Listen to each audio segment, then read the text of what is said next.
Hi வணக்கம். இன்னைக்கு நம்ம என்ன பார்க்க போறோம்னா, வயித்து கொழுப்ப குறைக்கிறதுக்கான 3வது நாள் ஒர்க் அவுட் தான் பார்க்க போறோம். அதில ஃபர்ஸ்ட் நம்ம பண்ண போறது ஹை ஸ்டெப்பிங். இத நீங்க 30 செகண்ட் பண்ணணும். வெறும் வயித்துல பண்ணுங்க. மார்னிங் தான் பண்ணணும். ஸோ தண்ணி குடிச்சிட்டு, இல்ல டீ குடிச்சிட்டு, ஸோ இந்த மாரி ஸ்நாக்ஸ்லாம் சாப்பிட்டுட்டு நீங்க பண்ணவே கூடாது. ஸோ வெறும் வயித்துல மார்னிங் 30 செகண்ட் இத ஃபர்ஸ்ட் பண்ணுங்க. அதுக்கப்புறம் 30 செகண்ட் ரெஸ்ட்டு.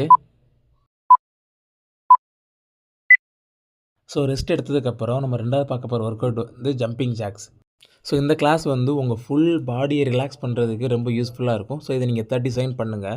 ஸோ அடுத்து 30 செகண்ட் ரெஸ்ட் எடுக்கணும். 30 செகண்ட் ரெஸ்ட் எடுத்ததுக்கப்புறம் நீங்க பண்ண போறது அப்டோமினல் கிரன்ச்சஸ். ஸோ இது வந்து உங்க ஃப்ரண்ட் சைடு இருக்கிற கொழுப்ப குறைக்கிறதுக்கு ரொம்ப யூஸ்ஃபுல்லா இருக்கும். முடிஞ்ச அளவு நீங்களா புஷ் பண்ணி எந்திரிக்கிறதுக்கு ட்ரை பண்ணுங்க. அப்படி முடியல அப்படின்னா, முன்னாடி ஒரு ஆள உங்க கால்ல மிதிக்க சொல்லிட்டு, உங்க கைய பிடிச்சு கொஞ்சம் இழுக்கிறதுக்கு வந்து கொஞ்சம் அந்த மாரி செட் பண்ணிட்டு, நீங்க முடிஞ்ச அளவு நீங்க புஷ் பண்ணி எந்திரிச்சீங்கன்னா, அப்பனா தான் உங்களுக்கு ஃப்ரண்ட் சைடு இருக்கிற கொழுப்பு வந்து குறையிறதுக்கு சான்சஸ் இருக்கு.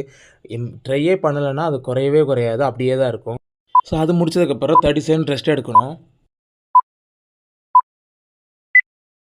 ஸோ 30 செகண்ட் ரெஸ்ட் எடுத்ததுக்கப்புறம் நான் 4வதா பார்க்க போகிற ஒர்க் அவுட் என்னென்னா ரீக்ளைன்டு ஆப்ளிக் ட்விஸ்ட். இது என்னென்னா உங்கள் ஜிக்ஸாக்காக உங்கள் right hand left leg, so left hand right leg, so இந்த மாதிரி ஜிக்ஸாக்காக வந்து நீங்கள் அதை காலை நீங்கள் தொடணும்.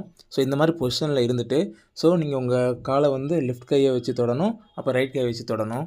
இது பண்ணுறதுனால என்ன ஆகுனா உங்கள் வயிற்றில் இருக்கிற கொழுப்பு ஃபுல் பார்ட்டுமே வந்து ஒர்க் ஆகும். அப்புறம் சைடு இருக்கிறது குறைக்கிறதுக்கும் அதிகபட்ச சான்சஸ் இருக்குது. ஸோ இதை நீங்கள் முடிஞ்ச அளவு இந்த சைடு 10, அந்த சைடு 10. ஸோ உங்களால் முடியல அப்படின்னா கொஞ்சம் 8 ஃபஸ்ட்டு பண்ணுங்கள். அதுக்கடுத்து போக போக வந்து 10, இந்த சைடு 10 பண்ணுங்கள்.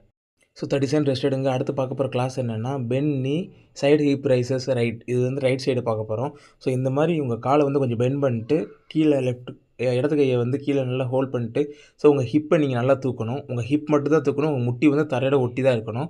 ஸோ இது பண்ணுறதுனால உங்களுக்கு லெஃப்ட் சைடு இருக்கிற கொழுப்பு வந்து குறையிறதுக்கு சான்சஸ் இருக்குது. ஸோ இதே மாதிரி தான் நீங்கள் பண்ணணும். ஸோ இந்த இது வந்து ஒரு முடிஞ்சளவு 8 கவுண்ட் பண்ணுங்கள். ஸோ இது முடிச்சதுக்கப்புறம் நீங்கள் 30 செகண்ட் ரெஸ்ட் எடுங்க. Deep breadth, breath in breathe out கொஞ்சம் நல்லா பொறுமையாகவே எடுங்க.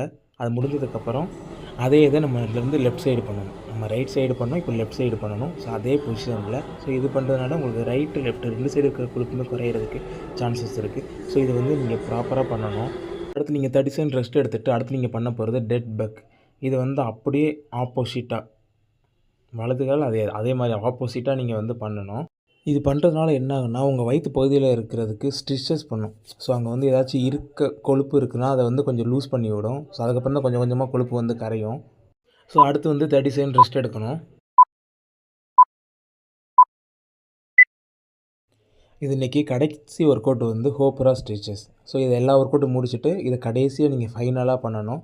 ஸோ உங்கள் ஃபுல்